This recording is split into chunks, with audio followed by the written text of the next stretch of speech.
ஆண்டவராகிய இயேசு கிறிஸ்துவின் விலையேறப்பட்ட நாமத்தினாலே உங்கள் யாவருக்கும் என் அன்பின் ஸ்தோத்திரத்தை இந்த காலை நேரத்தில் நான் உங்களுக்கு தெரியப்படுத்துகிறேன். 2 சாமுவேல் 22 அதிகாரம் 29வது வசனத்தில் இவ்வாறாக வாசிக்கிறோம்.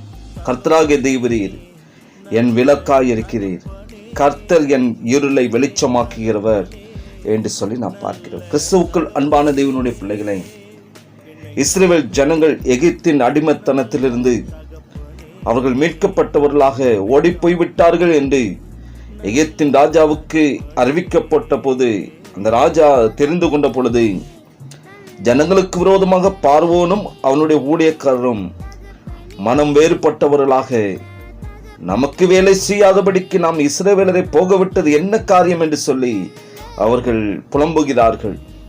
அவன் தன்னுடைய ரதத்தை பூட்டி தன் ஜனங்களை கூட்டிக் கொண்டு பிரதானமான 600 ரதங்களையும் எகிப்துள்ள மற்ற சகல ரதங்களையும் அவர்கள் எல்லாவற்றிற்கும் அதிபதிகளான வீரரையும் கூட்டிக் கொண்டு அவன் புறப்படுகிறான்.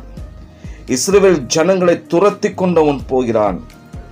பார்வோன் சமீபித்து வருகிற போது இஸ்ரவேல் ஜனங்கள், இந்த இஸ்ரவேல் புத்திரர் தங்கள் கண்களை ஏறெடுத்து பார்த்த பொழுது எகிப்தியர் தங்களுக்கு பின்னே துரத்தி வருகிறதை கண்டு மிகவும் பயந்தார்கள்.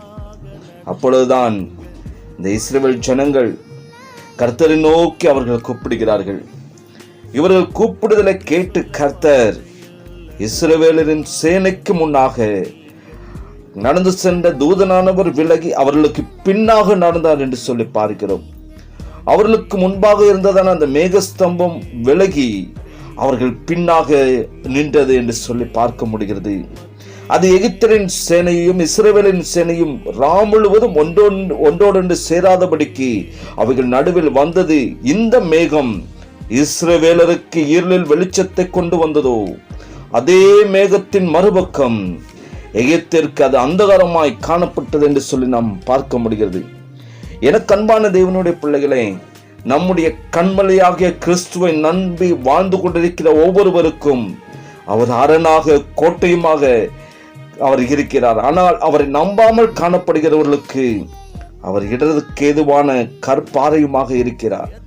சூரியனும் சந்திரனும் தேவனுடைய படைப்புகளாய் காணப்படுகிறது. அவை மனுஷனுக்கு மேற்பட்டவைகள் அல்ல. நம் அழைத்த தேவன் சர்ம வல்லமுள்ள தேவன், இருளில் வெளிச்சத்தை உண்டாக்குகிறவர்.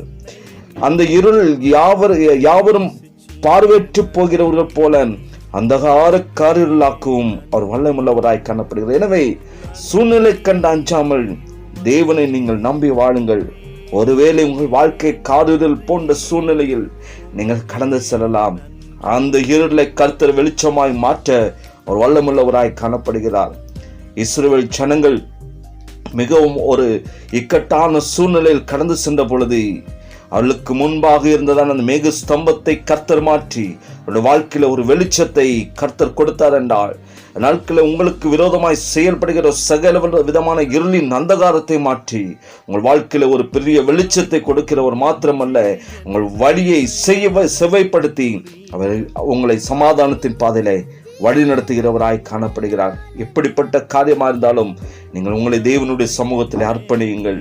அவர்கள் கர்த்தரை நோக்கி முறையிட்ட பொழுது அவர்களுக்கு முன்பாக கர்த்தர் ஒரு வெளிச்சத்தை அவர் கட்டளையிட்டார்.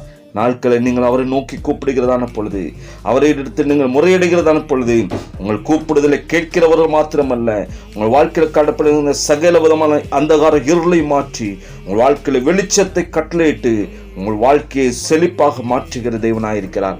அவருடைய கரத்தில் உங்கள் அர்ப்பணியுங்கள். தேவ கிருபை உங்கள் அனைவரோடும் கூட இருப்பதாக. ஆமென். ஜெபிக்கலாமா? பரிசுத்தமும் இரக்கம் நிறைந்த எங்கள் அன்பின் நல்ல தகப்பனே, இந்த நல்ல வேலைக்காக நாங்கள் உமக்கு நன்றி செலுத்துகிறோம். எங்கள் வாழ்க்கையில் ஆண்டவர் இருளாய் காணப்படுகிற சகல விதமான அந்தகாரத்தையும் நீர் வெளிச்சமாய் மாற்ற வல்லமுள்ள தேவன், அதற்காக நாங்கள் உமக்கு நன்றி செலுத்துகிறோம். கர்த்தாவே, இருளாய் காணப்பட்டதான தேசத்துக்கு நீர் ஒளியாய் கடந்து வந்தீர்.